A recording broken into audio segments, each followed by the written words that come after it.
What's up, folks? So we've got. I'm gonna record this for YouTube too. Actually, one second. And there we go. Okay. So we've got the same group of us. We got Andrew, myself, Dave, Naz, and Soroy. And then we're doing week 2 right now. Who wants to go first? I'll go first. Go for it. All Who's right, that? Is that so Naz?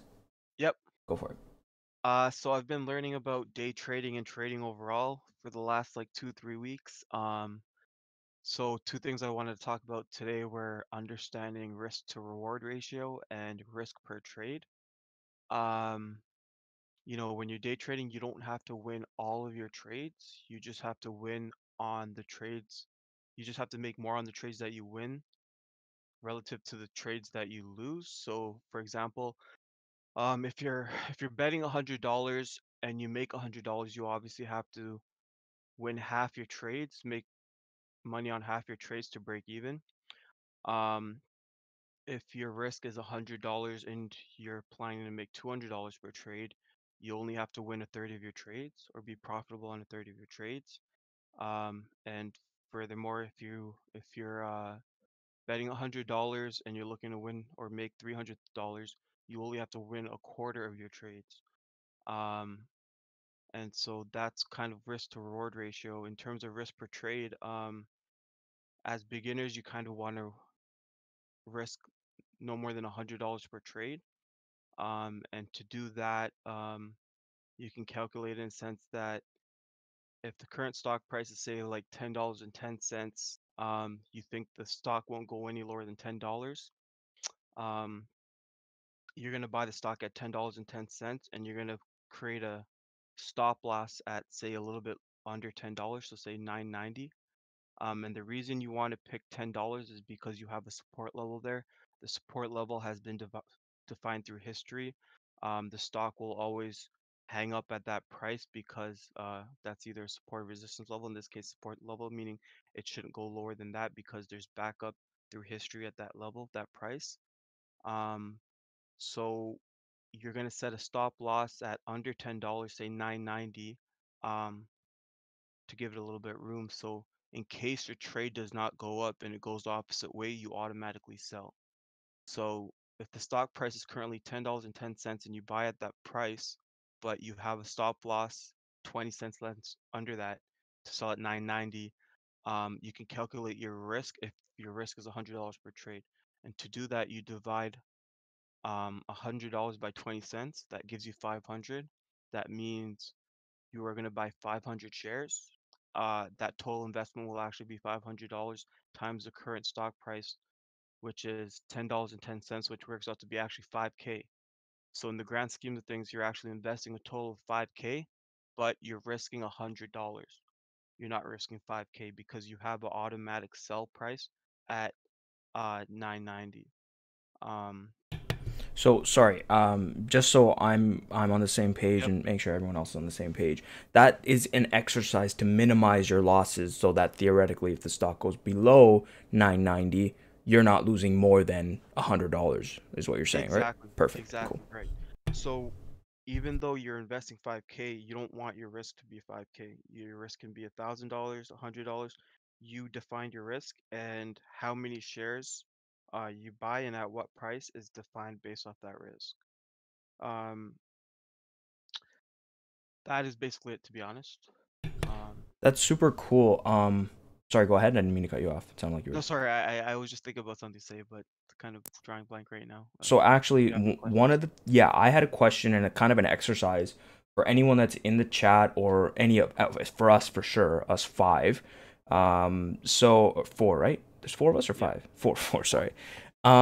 So look, one of my buddies that's one of my other buddies rather that's very good and savvy at investing, who I kind of lean on for advice on this stuff. He mentioned in a WhatsApp group that I'm in, just again for shits and giggles, he was like, "Hey guys, one of the stocks that I'm looking at, or one of the categories of stocks I'm looking at, are asteroid mining stocks." So I didn't even know this is a thing. but apparently there are companies that are mining asteroids that are orbiting our atmosphere or our planet's thingy, whatever it's called, the orbit, or what I'm talking about. And Yeah. basically, these companies are mining the metals and the minerals that are in the asteroids. And so he's like, the future of exploration, space exploration, will be either using the moon as a hub, using an upgraded International Space Station for commercial purposes, and going towards Mars to learn how we can survive in isolation and create technology they can regenerate in space. The current mining, oil, and gas organizations can either wait for the ice caps to melt and harvest, or turn to green energy, or look to space. And so he was saying that in the short term, for the stocks that he mentioned, and the exercise for us would be to go and research what other publicly traded companies are doing this.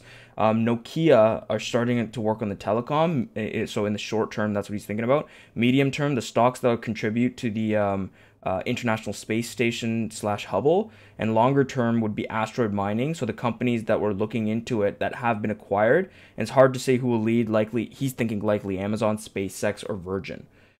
So those are the things that we want to start looking at. And again, like, we don't need to invest in those. This is an investment advice, but I think it's a good exercise for us to kind of keep that in the back of our heads to see and find if we can find any companies that are either related to that field or are going to do it directly. 100%. That's mind blowing. So you said they've already started mining on asteroids Man, in so orbit? the funny thing is, he said that yesterday, and I was like, okay, cool. I'm on a weekly call tomorrow with some buds, so let me Yeah. bring it up to them, and some of them are interested in stock trading. So let's do some research ourselves and come back next week and be like, hey guys, this is what I found. This company builds space related things. This company's doing mining. This company's actually doing, you know what I mean? And so Definitely. on IGN.com, which is an Instagram page, today, this morning, when I was just scrolling through my feed, there was, I don't know if this is true or not, but they have this space picture, and I'll send it to you guys. And it's this asteroid's estimated worth is 10,000 quadrillion. That's Um, amazing. it's called Asteroid 16 Psyche. It's currently located between Mars and Jupiter, and its total worth in metallic resources is 10,000 quadrillion. And NASA is going to launch a craft to study it in 2022. Yeah, I think I also heard a quote where the first trillionaire will be the one that mines asteroids. The first So individual trillionaire. that's super interesting. So there's a business idea. I know because Andrew's gonna ask for that at the end of the call. But let's do that as a takeaway. Even folks in the chat, if you want to come in next week, and Soroy, Andrew, Naz, and myself, let's do a little bit of research ourselves, because the way we each research is going to be different, and we might be able to bring different things to the table. If you're interested in that, if you're not, that's cool. I Um, definitely am. That sounds super cool. I cool. I I can't believe that's already a thing. I thought it'd be years out. I thought asteroids would just be garbage, just rocks. Yeah, But like, think yeah, about it. Like, that's where we find diamonds and stuff, right? So right. Um, very cool. And you know what? Do you guys mind if I go next? Because part of mine is actually speaking about investing and stuff like that. Andrew, Soroy, do you guys mind? Nope. Cool. Okay, so my thing this week is primarily from 0 to 1, but I wanted to talk about a very important thing that I believe is not um, like as widely known to people as it should be, and that's compound interest. So I think like Einstein, this guy said it. He introduced it in the book 0 to 1 in the last chapter I read earlier this week. He introduces it as one. Einstein said that it was one of the biggest mathematical discoveries ever. And so basically, what compound interest is, actually, let me find a definition. Compound interest, right? So compound interest is the addition of interest to the principal sum of a loan or deposit, or in other words, it's interest on interest, right? It's the result of reinvesting interest rather than paying it out, so that the interest in the next period is then earned on the principal sum plus previously accumulated interest. Okay, what does that mean? Let's unpack that real quick, okay? So basically, and I actually made a quick little like an Excel sheet. So I'll share that on my screen, and you guys can see it in the Discord call as well. Let me share my screen right now. Here we go. Okay, so you should be able to see it, right? An Excel sheet with like literally a few things. Actually, here, let me just share this. So let's just ignore that. Can you guys see it? Okay, guys in the call? My Discord's kind of bugged. Okay, so that's okay. It'll be in the video later. So here, I'm just gonna copy this so you guys don't see get distracted, right? So look, so let's pardon me? Like it's on Discord app? Yeah, you can actually okay, so I'm sharing my screen right now. And so basically, you see how it says live next to my name in the voice chat? If you click that, you can see what I'm kind of projecting. And folks in the chat, I'm sorry, we're trying to keep this concise. I'll go through the chat at the end to see if there's anything worth mentioning kind of thing. I know, actually, here, let me just go through it real quick. Yeah, Einstein actually, he calls compound interest the eighth wonder of the world. So thanks for bringing that up, Prince. Okay, so look, let me get into it. So compound interest, right? So let's say I have an account, an investment account of $100,000, right? And so let's give it a very kind of a conservative interest rate of 5%, okay? So okay, look. So what I'll say right now is actually let's save that for later. So let's just stick to compound interest first. So the first year I put in $100,000 and I have an account, a magic account. We'll teach you how to potentially get that later. That'll give me 5% per year. So in the first year, at the end of that year, I'm making $5,000, which is 5% of $100,000, right? So now that bucket is $105,000 at the end of the first year. The next year, I don't touch that money, okay? Now, at the end of year 2, assuming it's still at 5%, my rate of return is now $5,250 rather than just $5,000 because the original bucket has grown to $105 as a result of me saving it and not touching it and reinvesting my interest that I've accumulated. So now, instead of just $5,000, I'm making $5,250 that second year. And when you add that to the $105, I'm now at $110,250, so $110,250. And if you continue that pattern for 10 years, your original investment of $100,000 turns to $162,889.43. Okay, so look, two things here. I didn't touch the money, and I didn't add any more money into it. So those are two very important things here. Okay, now let's assume for a second that I'm also able to save another $5,000 per year in addition to the $100,000 that I originally saved up and put in. And I know $100,000 sounds like a lot to some of you. Don't worry about that. It seemed like a lot to me as well. But if you can save and live within your means, it's very doable. So, all right, compound interest calculator. That's literally all you have to do. A lot of things, when you're asking for help from someone, you can literally just Google it. So try to do that first. So current principal here, $100,000. Annual addition, 0. Years to grow, 10. Interest rate, 5. Compound interest, 1 time annually. So at the end of every year, I'm getting 5%. So future value, $162,889.46. Okay, I'm off by 3 cents because I rounded down. Kill me.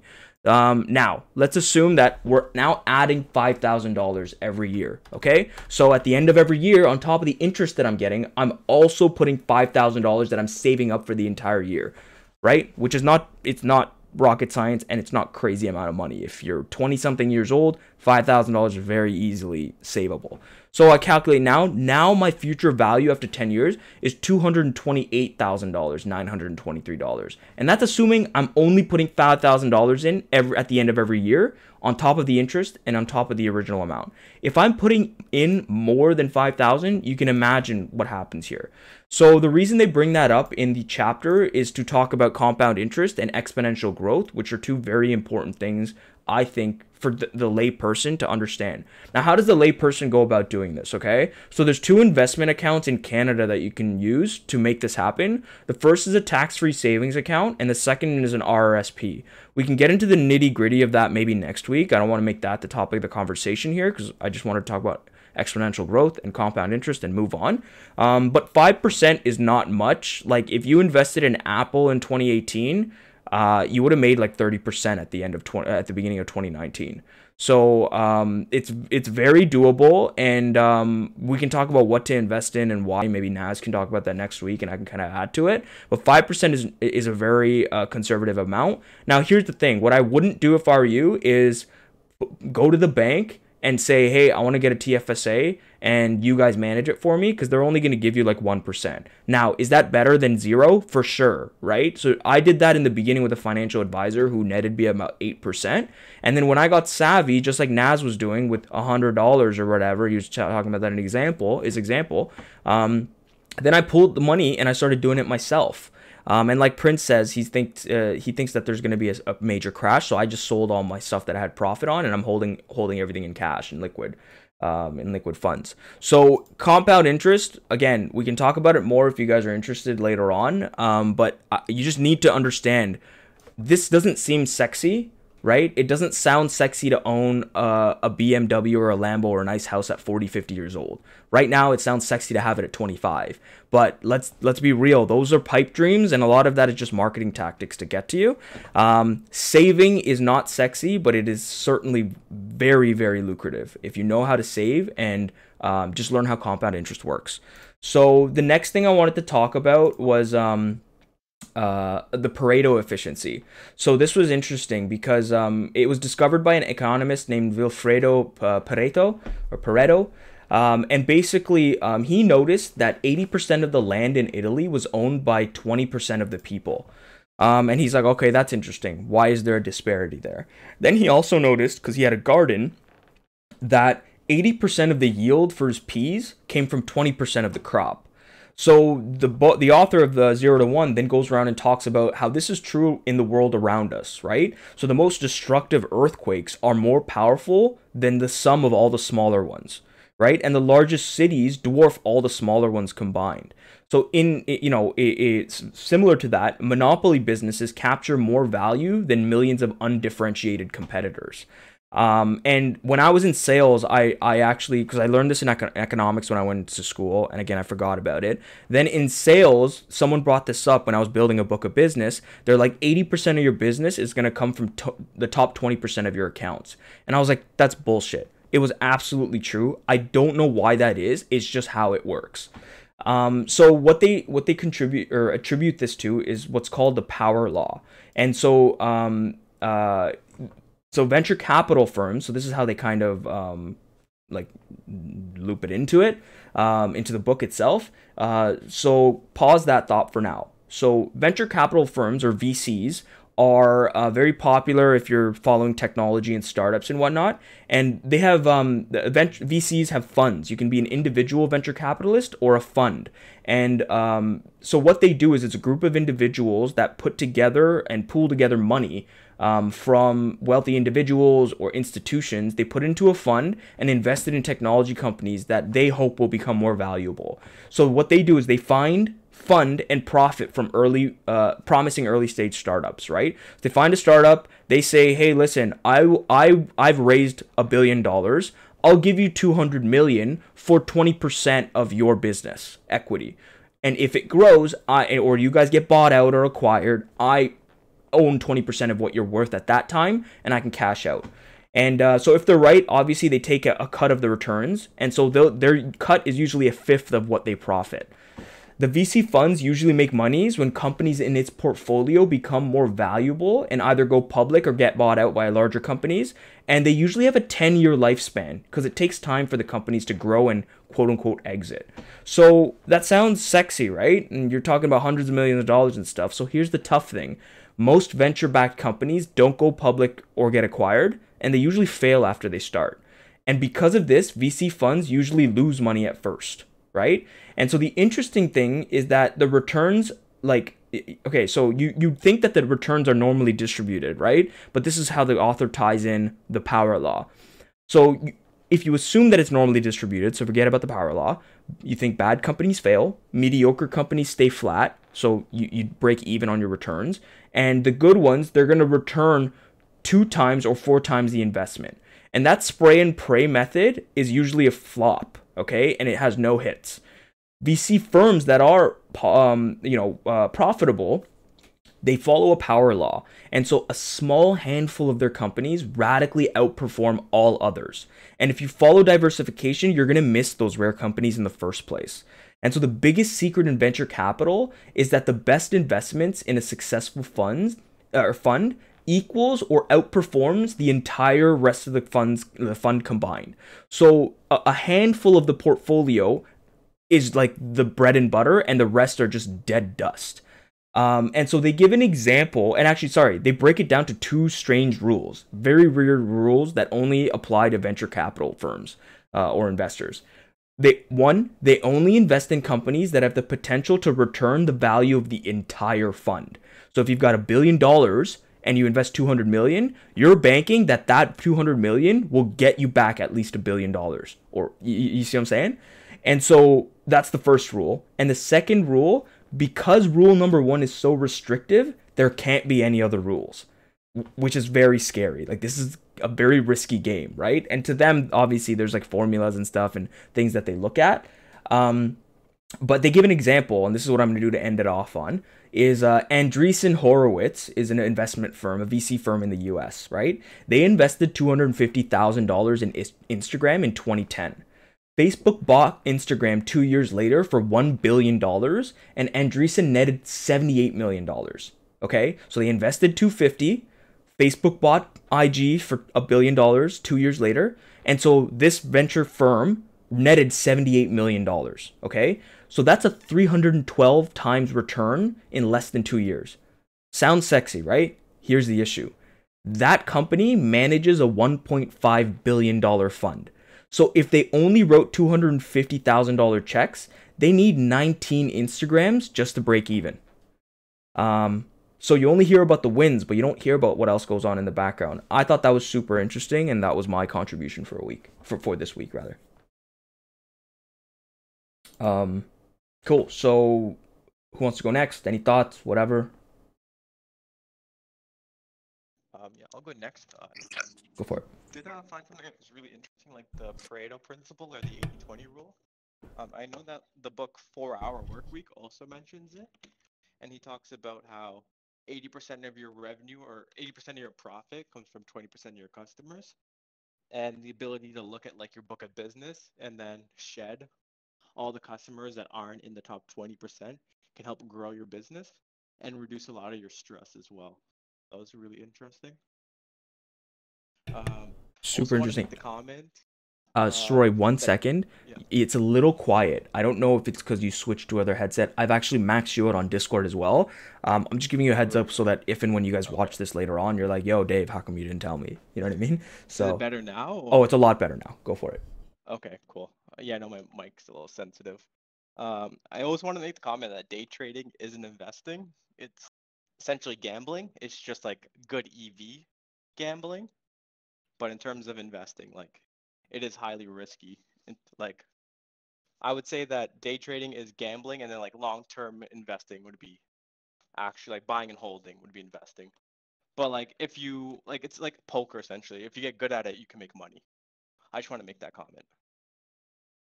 And then I did find that like asteroid mining super interesting.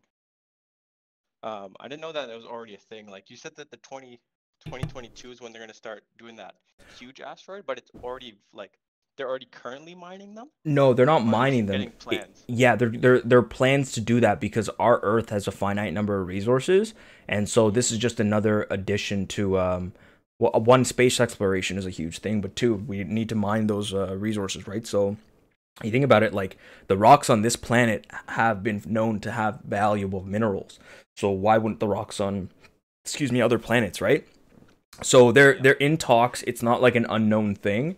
But 2022 is when they're sending a craft to specifically go on that asteroid that was mentioned by IGN's space page or whatever, to just go and check it out, to figure out if it's worth mining or whatever. But yeah, they're estimating that it's worth that much based on the amount of minerals that can be found in it. Mm-hmm. Really cool.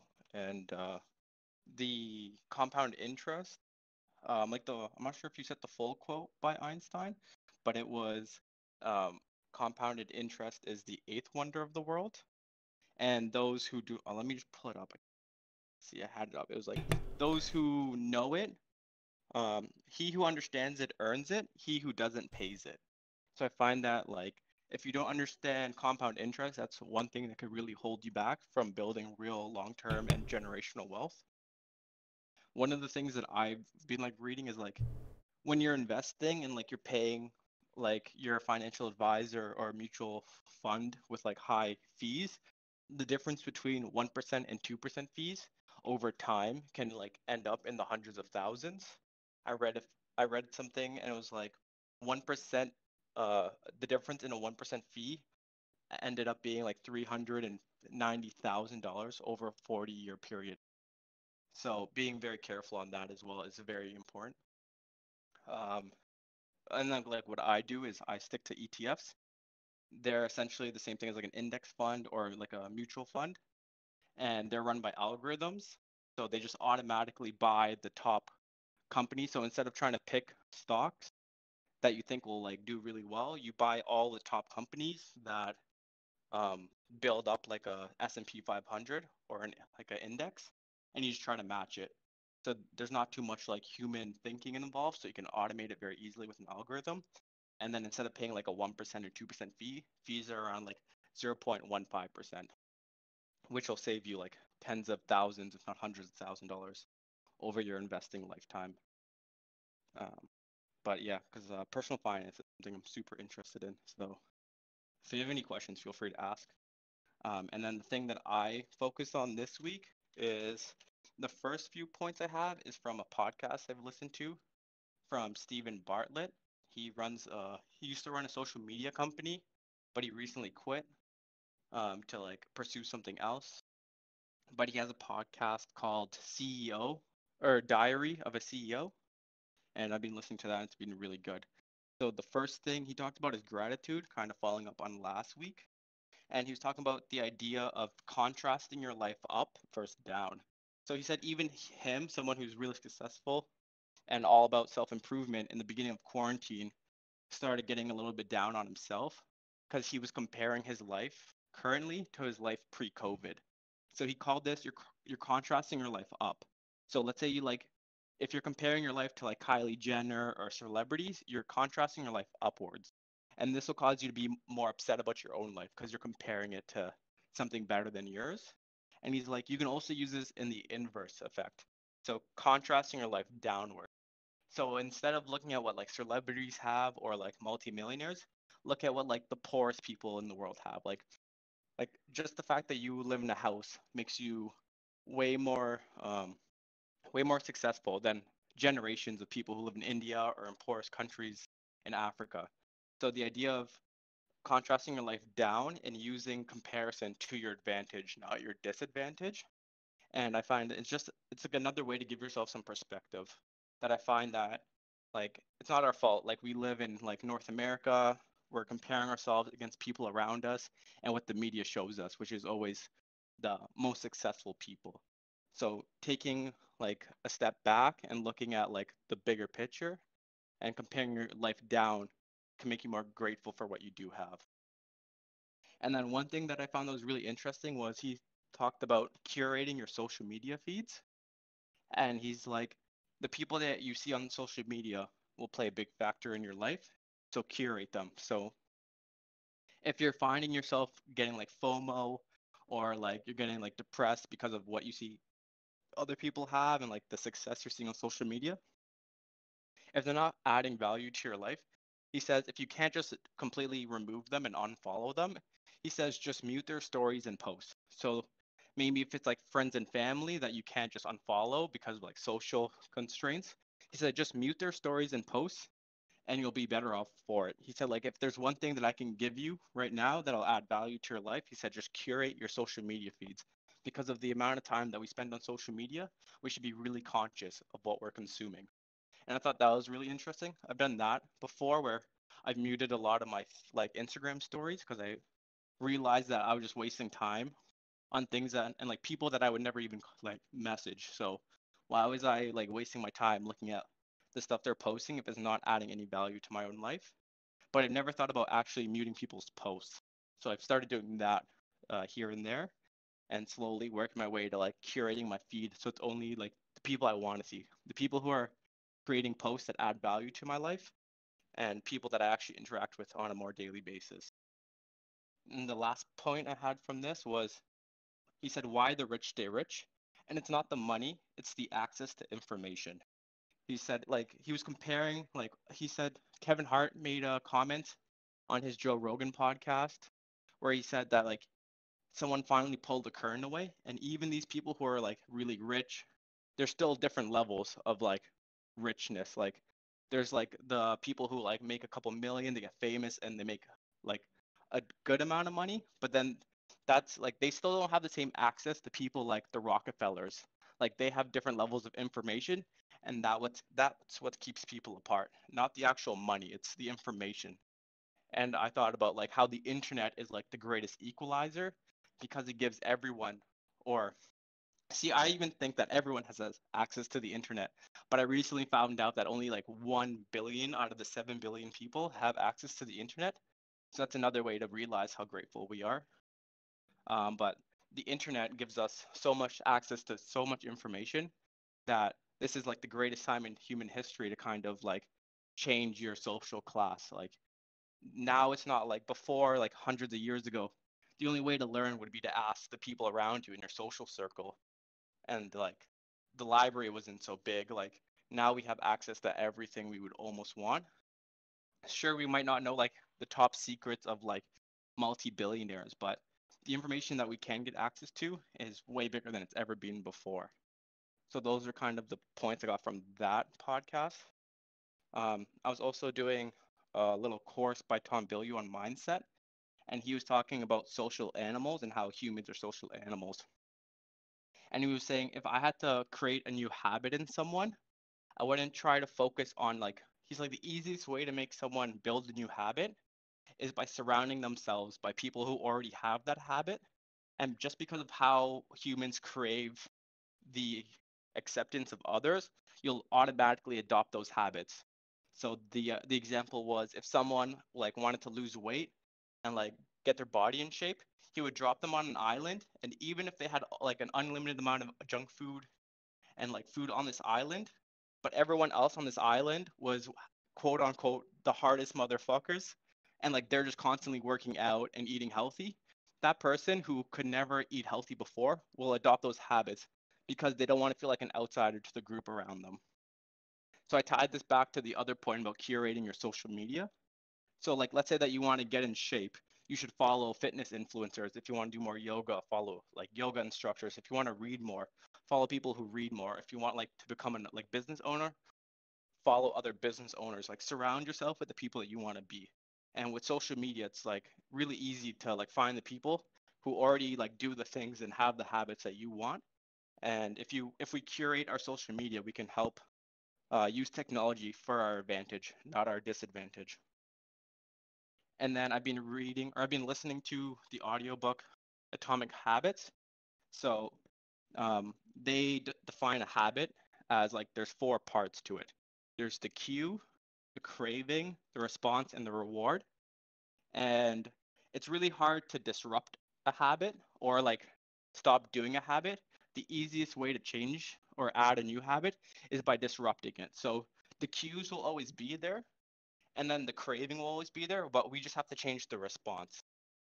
And let's say like the cue is like you see some junk food in your cabinet, then you have the craving of like wanting to eat it and like get the sugar rush or whatever it is. The response is you eat it, and then the reward is that you get the like the dopamine rush from all the sugar. So you just have to disrupt it, or you have to like hide the cues. So he breaks it down to like the four steps, and like changing the habits and how we respond to them versus like pretending they don't exist. And then he also talks about the four laws of habit change or behavior change. So they are make it obvious, make it attractive, make it easy, and make it satisfying. So let me go through each one. I didn't get to the fourth one yet. I'm not on that part of the book, so I'll go over the first three. So the first one is make it obvious. I also thought like it kind of means like make it very clear. So instead of saying that I want to do push-ups at lunch, that's kind of vague. So you said instead of doing that, say as soon as I close my laptop, which would be the cue, I will do behavior like push-ups, and then you set like the exact time and the location. So as soon as I close my laptop, I go to my other room, I do my push-ups, and then I reward myself.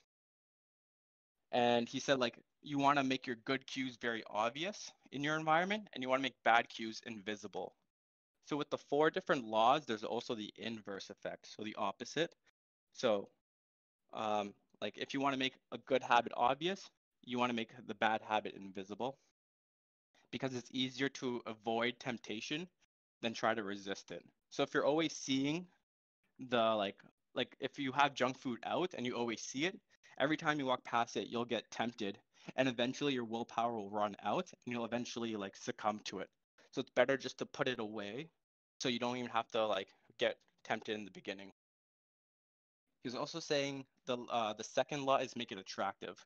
So he's saying all our behavior is driven by dopamine, and it's the anticipation is just as dopamine inducing as the result or the reward. So if you've ever had like a really big goal that you've like tried to get, like the progress of trying to work your way towards the goal is just as fulfilling as once you reach the goal. And like this pops up where like you've always wanted this one thing where like I will be happy when I reach X. And then when you reach X, you don't feel any different. It's because you trying to work your way towards it was just as fulfilling as you achieving it. So I thought that was really interesting. And he talks about temptation bundling. So let's say you have a bad habit. He said, pair a good habit with a bad habit to work your way towards making small improvements. So he says, pair an action that you want with an action that you need. So let's say that you want to watch TV, but you need to go like work out. So he's saying maybe put like a treadmill in front of the TV. So at least when you're doing the habit that maybe you shouldn't be or like that you want to be but isn't the good habit, he says bundle them together. And that way you can it makes it easier for you to do it because you're giving yourself a reward for doing the action that you want to do. And then he also says by making it attractive, habits that get approved by our culture get adopted. So join a culture that has the habit that you want. So if you want to get in shape, maybe join a new like gym club or like a fitness class or something that you can join where like you can make a culture or like a new social circle that have the habits you want, kind of like following a bunch of fitness influencers. Like you're kind of creating the culture around you to reinforce that habit. And he says there's three groups of people that influence our habits. It's the close, the many, and the powerful. So the people closest to us, so like friends and family, influence our habits. Kind of the idea that you will become the average of the five people you surround yourself with the most. And then he said the many. So like our cultural norms, like the average person in like Canada will influence our decisions. And then he says the powerful. So like celebrities and like famous people will influence our decision because as humans, the powerful like represent financial security. They don't have to worry about their safety, and like that's very attractive. So we try to emulate them. So following like celebrities and people in high up positions who are like quote unquote successful that have the habits you want, try following them more. Like let's say like if you're trying to get into like fitness, like maybe follow The Rock, like someone who embodies the habits that you want. And then he also talks about associating habits to feelings because the feelings will drive the habit. So attach a good feeling with a good habit and attach a good feeling with avoiding a bad habit. And then the inverse would be a negative feeling with a bad habit and a negative feeling with avoiding a good habit. And then the third habit, which I think is the most important, in my opinion, is make it easy. So he talks about the best way to learn is by practice, not planning. And the example that he uses is a photography class where the professor was running an experiment where he split the class into two and he told one group that they will get marked solely based on the quantity of photos they took. And then the second class or second group, they'll get based off the best photo they took. So they just get graded on how good their one photo they take is throughout the whole year. Where the other group would be if you took 100 photos, you get an A, 90 photos, B, 80, C, like that. And he found at the end of the year, all the best photos came from the class that was marked on the quantity. So even though that one group was like only got graded on the quality, they still ended up making the worst photos because they never took action. They just like theorized and made plans about their photo, but they were never actually taking photos and practicing. So he said that it's not motion that matters, it's actually taking action. So for example, like taking the photo would be the action, and like motion would be like preparing, like thinking of ideas. And he said that like we kind of can trick ourselves into thinking that we're making progress by being in motion and like talking about the idea. Like let's say you're been talking about like doing a podcast for a year. You're technically in motion, but you won't ever like see real results and real progress until you start actually taking action and making the podcast that you've been talking about. And he said that behavior is formed by the number of reps, not the time. So a lot of the time that we will say, how long does it take to develop this habit? And he said that's not actually accurate. It's not how long, but how many times. And it's the idea that you have to build this habit up, and it doesn't matter if you're spending an hour once or twice a week versus saying like you want to go 5 minutes every day. You'll create that habit much quicker because you're doing it much more often. And then there's also the law of least effect. And it's the idea that our brains will do whatever it takes to conserve energy. And like we see this all the time that like the easier the habit, the more likely we are to do it. Like instead of going to the gym for an hour, it's much easier to turn on the TV and watch Netflix for 20 minutes because it takes a lot less action. So we have to use this law to our advantage and create an environment where doing the right thing is also the easiest thing. So it's the idea of reducing friction. And he also talks about how companies do this. So like companies reduce friction, like Amazon has one-click shopping. Like it reduce the amount of clicks, makes it easier to shop. Therefore, we're more likely to buy things. And I thought that was interesting in terms of like how businesses are using these tools to influence our decisions as well, and being aware of that. And then the inverse of everything would be like if it's a bad habit, you want to increase friction. So let's say that you're playing too many games and that's a habit you don't want. He says every time that you finish playing the game, unplug it, put it in a drawer so it makes it harder to play the next time. And then he talks about like different levels. Like the most extreme was as soon as you're done watching TV, put the TV in the closet. So that way there's so much friction to do it next time, you're less likely to do it. Oh, this also brings me to something that he mentions early in the book, which is what is a good habit and a bad habit. And he defines it as a good habit versus a bad habit is it bringing you towards your ideal self? So any habit can be good or bad. It's just how you look at it. So if you want to be a professional gamer, then playing games would be a good habit. Versus if you want to like, if you don't want to be a professional gamer and you're finding that you're gaming too much, then that would be a bad habit. So there's the first step is identifying what are your good and bad habits and becoming more self-aware because you cannot change a habit without first being able to identify it. So I just wanted to mention that since it was a couple chapters earlier in the book. He also talks about the 2-minute rule. So to start a new habit, it should take less than 2 minutes because it's more important to just build a habit versus like building the ideal habit. So he was like, let's say that you want to run a marathon. You can't just build a habit of running a marathon. That's too like overwhelming. So he said, break it down. Like maybe you want to run a 5K. And he's like, that's still too big. He's like, you just run 5 minutes. He's like, that's still too big. He's like, the habit should be just tying your shoes, tying your running shoes, like something that's so simple that you can start doing. And then after that, you'll start building on top of it. So he says, you want to standardize your habits before you optimize them because you can't improve a habit that doesn't exist. So the idea is you first want to like build the habit with a super easy task. Like let's say you want to read 1 page a day or meditate for 1 minute a day. It's more important to have that really small early goal that you do every day so you can build that habit up.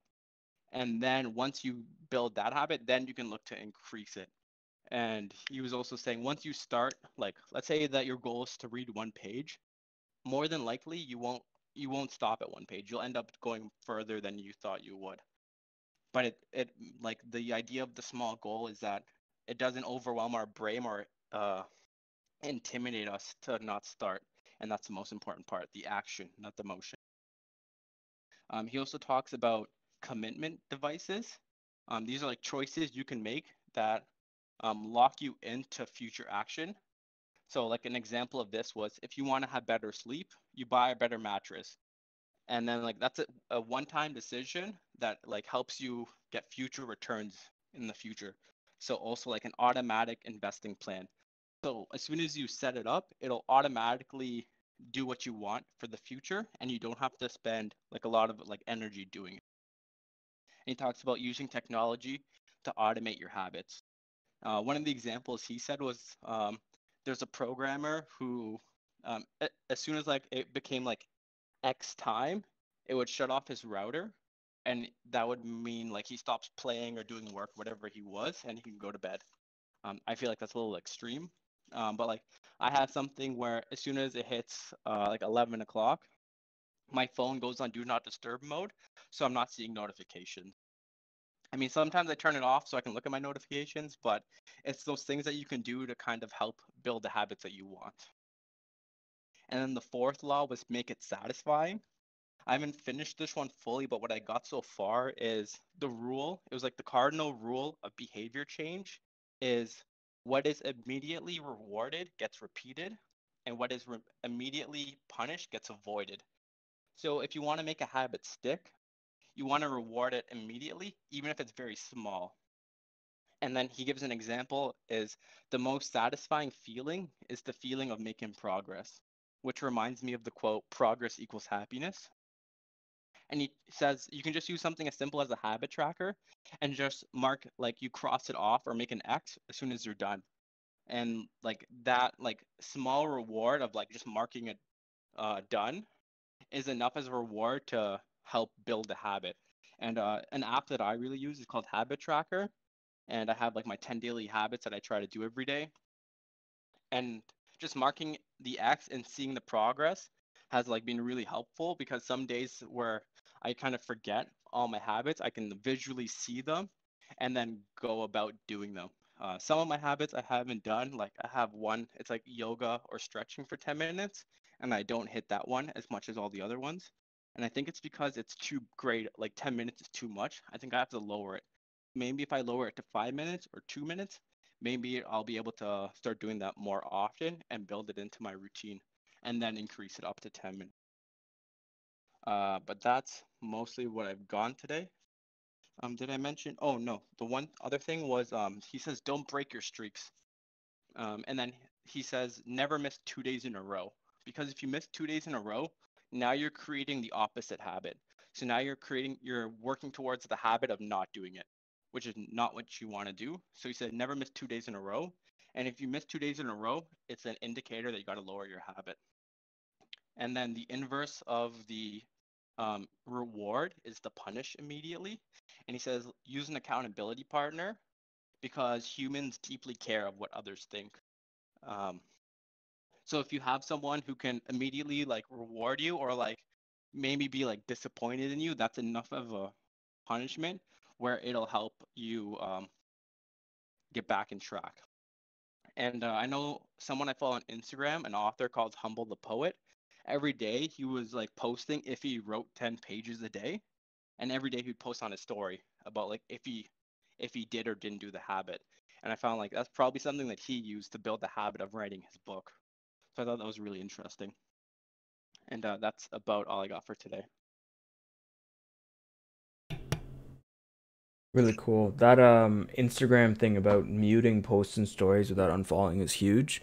I was actually just doing that, but I didn't realize like people don't default to doing that.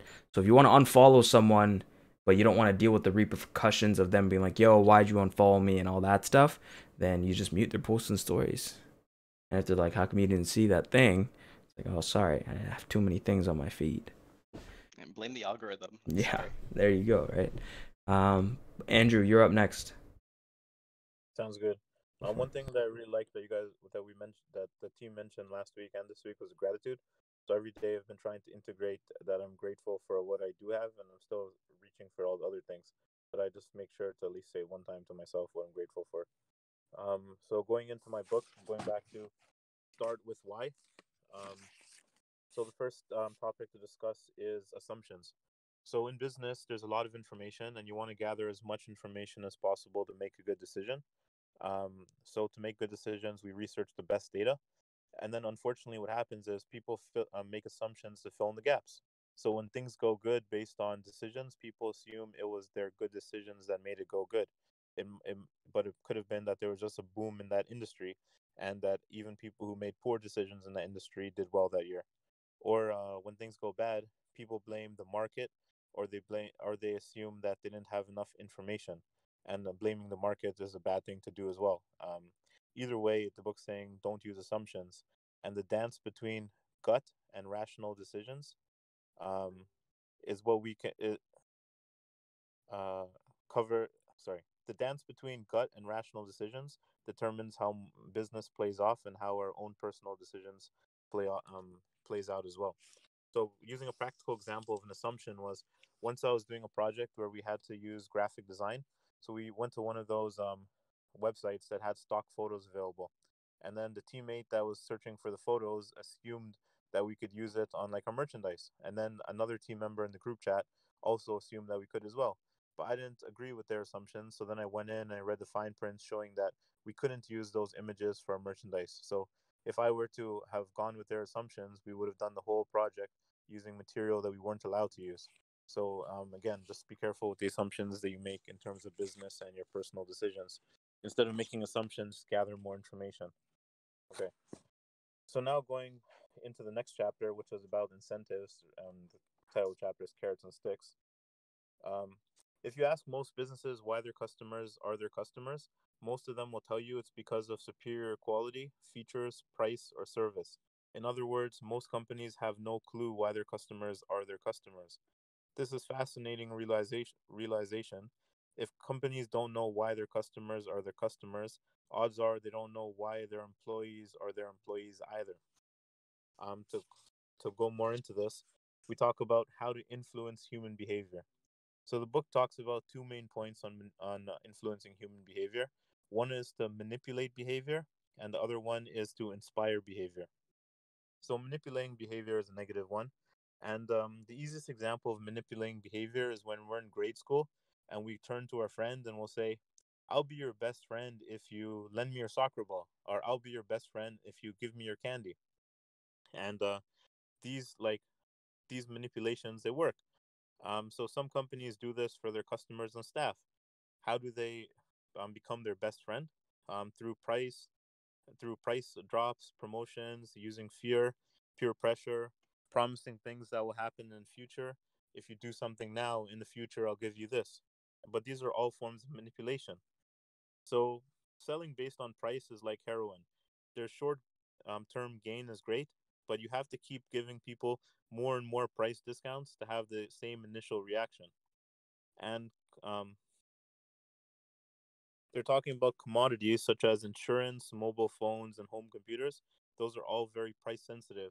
So when one insurance company starts dropping the price, then other insurance companies have to drop the price, and because consumers are very sensitive to that.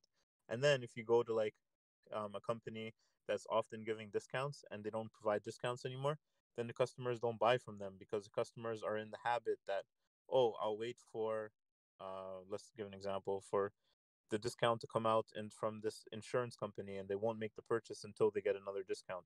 So training your customers to want discounts and promos and things like that isn't the best thing unless you have a lot of money to burn. Um, an example of promotion is, 2 for 1 special or a free toy inside, and it's a common manipulation. So next time you're in the market for an example, a digital camera, you look at the 3 cameras that have the best specs. You look at the prices and everything like that. But if all the specs and the prices are the same, then you'll go with the camera brand that's like offering a free pouch or a free memory card. So this is how this is another form of manipulation through promotion.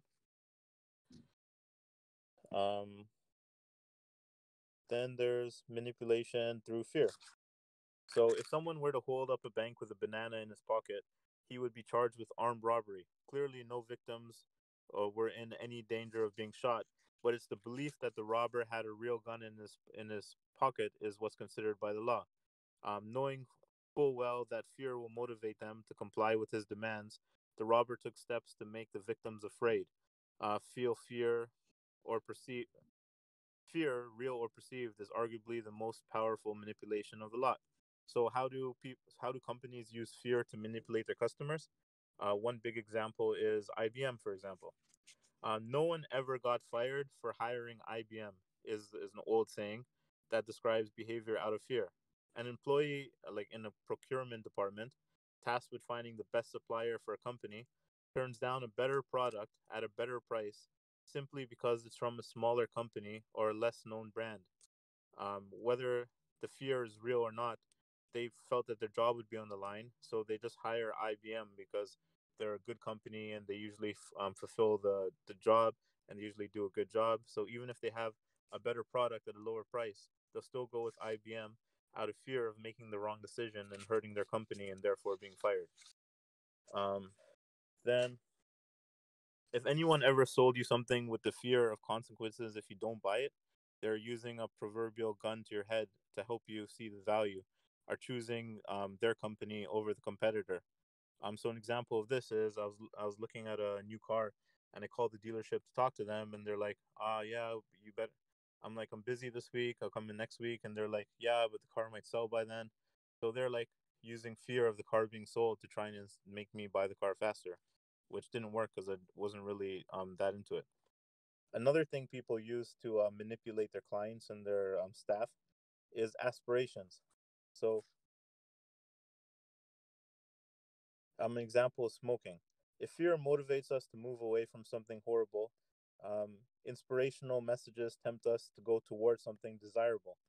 Marketers often talk about the importance of being aspirational, offering someone something they desire to achieve and the ability to get more easily with a particular product or service.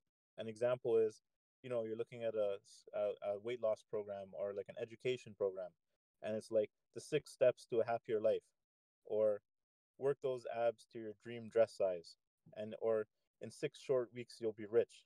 So these are aspirational things that they're using to manipulate you to buy their product. The next topic that they discussed was peer pressure.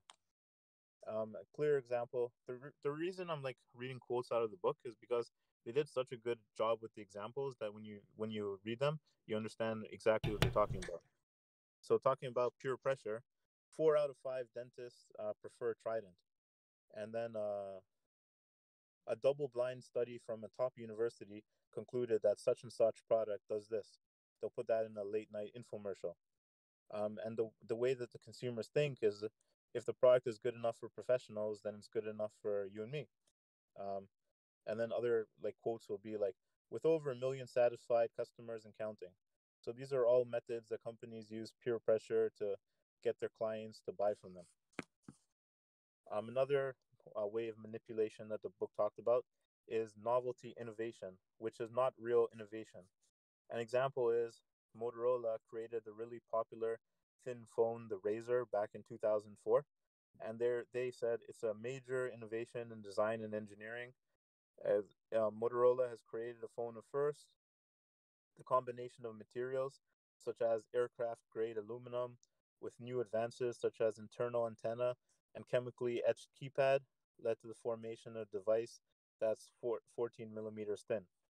So this Motorola Razr phone wasn't the first cell phone, but it was the first phone that used certain materials and like had a chemically etched keyboard instead of physical buttons. So that's why they were saying that it was an innovation, but it wasn't really an innovation because it did the same things that the other phones did. It just had a different style factor. So it worked for Motorola for a few years. They sold millions and millions of them, but after that, they just became like another follower in the industry after the popularity of the Razr died down. So novelty innovation is a form of manipulation, but it's not long term. And then the next thing I was talking about is toothpaste. So in the 1970s, there were only 2 types of Colgate toothpaste, but as competition increased, Colgate sales started to slip So the company introduced a new product and included a new feature, the addition of fluoride. Then another product, then another product, whiteners, tartar control, sparkles, stripes. Each innovation continued to boost sales for only a little bit, and then the sales cycle continued. But then what happened is now Colgate has 32 kinds of Colgate, but their competition also has 32 kinds of Colgate. And then the only time they can temporarily boost sales is if they come up with another novelty innovation that's not a real innovation. So again, manipulating has its downsides, which the book is trying to say over and over. Then it made this good point. The book made this good point. I cannot dispute that manipulations work. Every one of them can help influence behavior, and every one of them can help a company become quite successful. But there are trade-offs. Not a single one of them breeds loyalty. Over the course of time, they cost more and more. The gains are short-term, and they increase the level of stress for both the buyer and the seller. If you have exceptionally deep pockets or are looking to achieve a short-term gain with no consideration for the long term, then manipulation is perfect. The big difference between repeat business and loyalty: repeat business is when people do business with you multiple times. Loyalty is when people are willing to turn down a better product or a better price to continue doing business with you. Loyal customers often don't even bother to research the competition or entertain other options. Loyalty is not easily won. Repeat business, however, is all it takes for more manipulations. So, again, if you want a loyal customer that will continue coming back to you and always have you in mind for the right reasons, then you're creating loyalty. But if you're just manipulating the customer with promos or fake innovations and things like that, they'll be a repeat customer, but they won't have the brand loyalty that you're looking for. And yeah, that's what I have to present today. And since I just finished presenting, I had one idea that I'm working on this week. And the idea is creating a recycling partnership with the town of Markham, the Diabetes Association, and I think the Red Cross. And what we're trying to do is textiles waste is the second largest form of waste besides like fossil fuels. So we're trying to do a program where we compost them. So we contacted the city of Markham, the manager of garbage. We spoke to him. He put us in contact with two charities. The charities are willing to hear out our proposal. So now my teammate and I were creating a written proposal to submit to them, explaining what we want from them, which is the old clothing that they can't sell, or they can't sell overseas, or they can't sell in their stores here. And then my team member and I are looking to doing a project where we get 4 20-foot containers and use different variables and try to do hot compost piles in the containers, and then testing to see which materials break down better, which break down the fastest. Natural content can apparently break down in 20 days. So if we get the formula right and we like start a hot compost in a container and put the fabric in the soil with the worms and different like not chemicals but nitrates and things that are needed, the fabric will disappear within 20 days from the soil.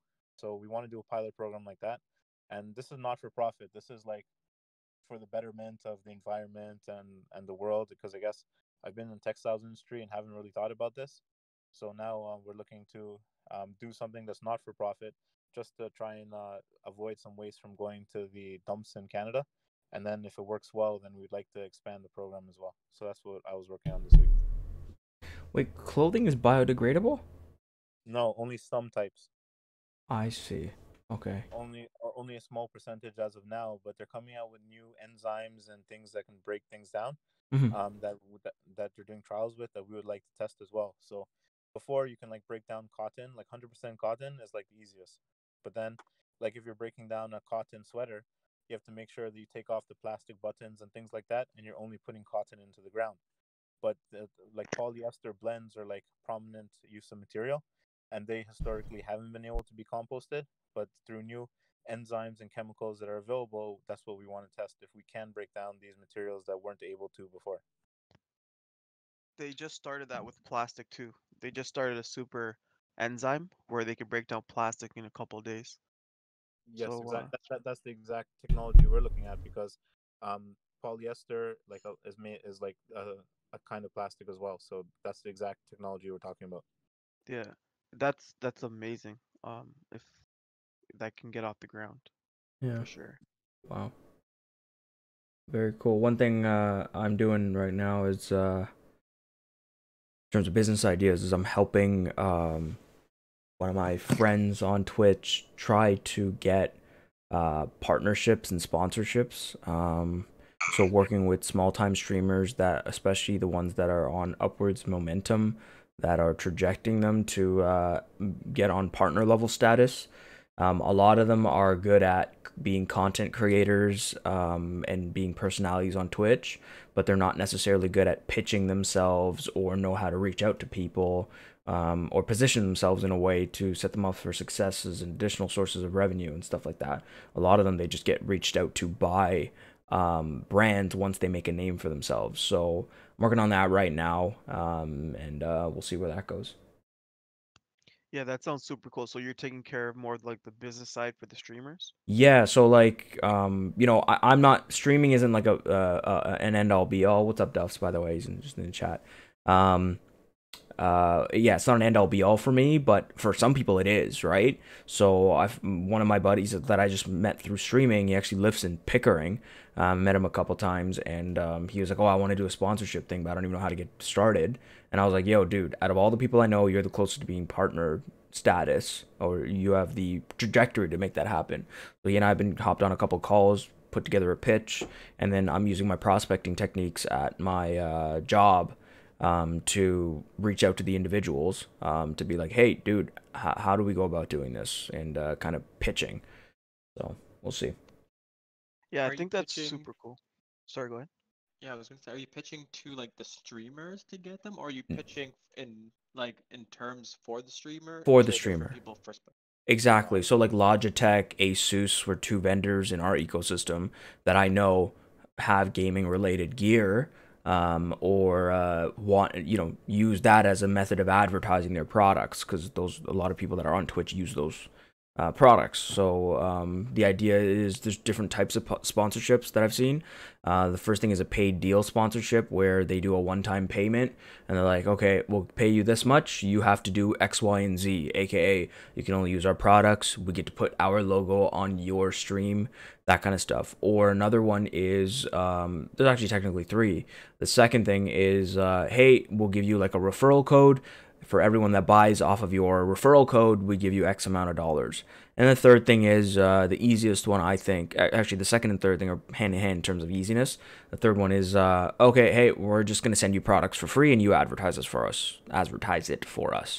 So that's just free marketing for them, but it's not really a long-term partnership. The first one is what most people want to go for because that's the most lucrative. But some people think that it's a little intrusive because sometimes your viewers don't want to see your logo or their logo, another logo on the stream.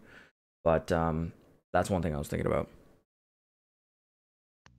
Yeah, I Looking think. into that as Sorry, go ahead.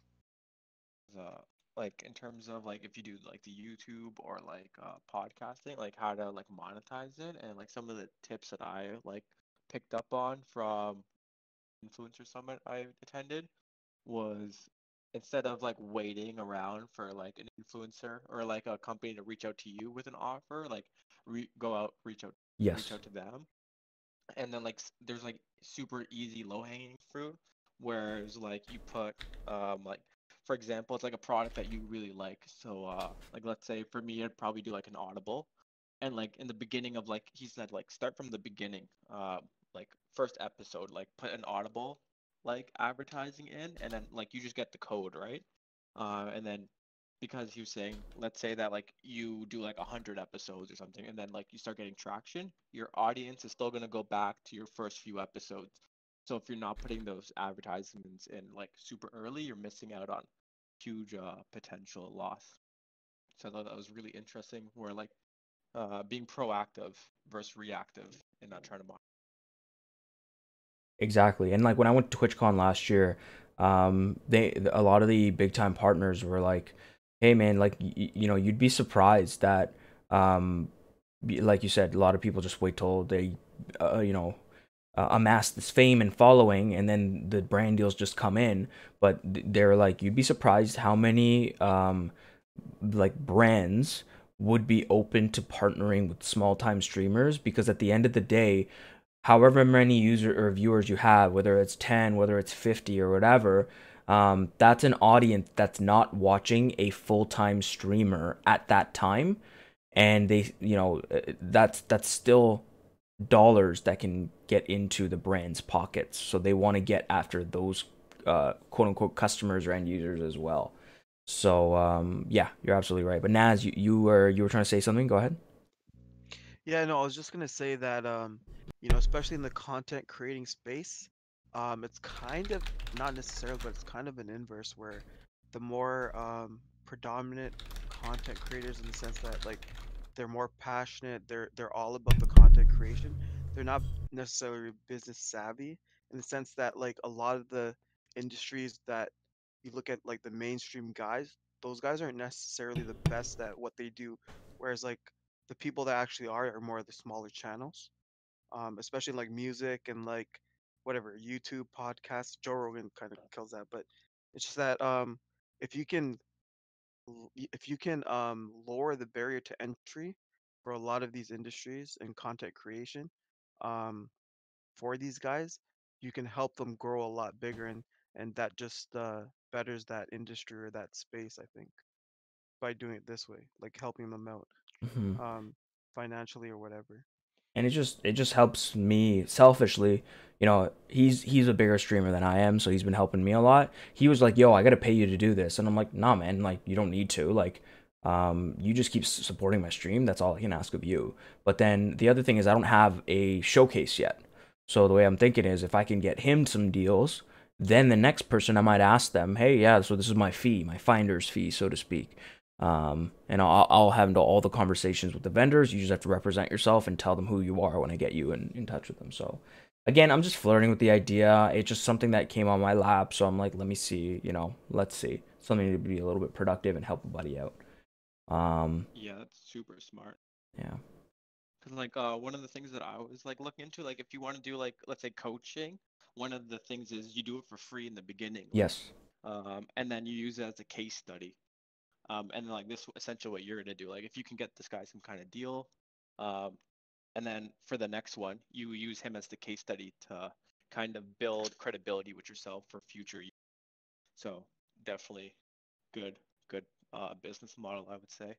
And like your like prospect skills are like top tier, right? So you can bring that to help streamers out, and then you can kind of be like the marketing agency for them. I know like Gary Vaynerchuk. If you know him, Yeah. he's like social media. He does like social media advertising. He grew his like I think his new social media agency is like 400 million, and he's currently moving into like the esports. And he was saying like how under monetized the space is, like the amount of like viewers and like content does not equal to the amount of like money they're making. Like these people who have like huge followings aren't being paid like they should be. Like he was saying like these massive like people in the industry who like have like huge $1 million followings are doing like small brand deals, like they're doing like fitness tees and like small things like that. And he's saying there's a huge opportunity there. So if you can kind of learn based off this case study, um, brands that are open to partnering with some of these streamers, you can kind of be like their agent, kind of, right? And like have like you'd be like these 10, 20 companies are open to like partnering with streamers in this kind of like following range. And then like when they come to you, you already like have all the contacts set up, and then it would be like easier for you instead of like the streamer trying to figuring it out on their own every time. Yeah. Like it just scales better. Yeah. Cool. All right. So, I mean, takeaways for this week, guys. I still need to post the first video, so I'm gonna go through our WhatsApp group and I'm gonna post it today, like right after this. I gotta hop off for a call. Could you please send me what you'd like to put, like me to put in the description when I post it on YouTube, for your section. So an example would be for me, I would put the time, and literally it was 3 points that I talked about. First was compound interest, right? Second thing was the Pareto efficiency, and then third thing was venture capital and how they make money. So kind of like that, break it down. And again, I'm gonna at the end of each point, I'm gonna say where I got that information from. And for me, it was a book, 0 to 1. So if you got it from a podcast, just like kind of give the credit there, so we can put it in the description, and then we can take it from there if you guys are down. Sounds good. Sweet. Cool. Anything else before we wrap up? I'm good. Cool. All right, folks. I appreciate it. I'll catch you guys later. Chat. Thanks for hanging out. I hope you guys got some value. And again, if you have any what's the word I'm looking for? Recommendations, or you have any things that you're curious to learn about that you'd like us to go and research about, you think it would be a good fit, let us know, and then I'll share it with the peeps. Sweet. All right. Peace, guys. Have a good one, guys. You too. Thanks, guys. Take care.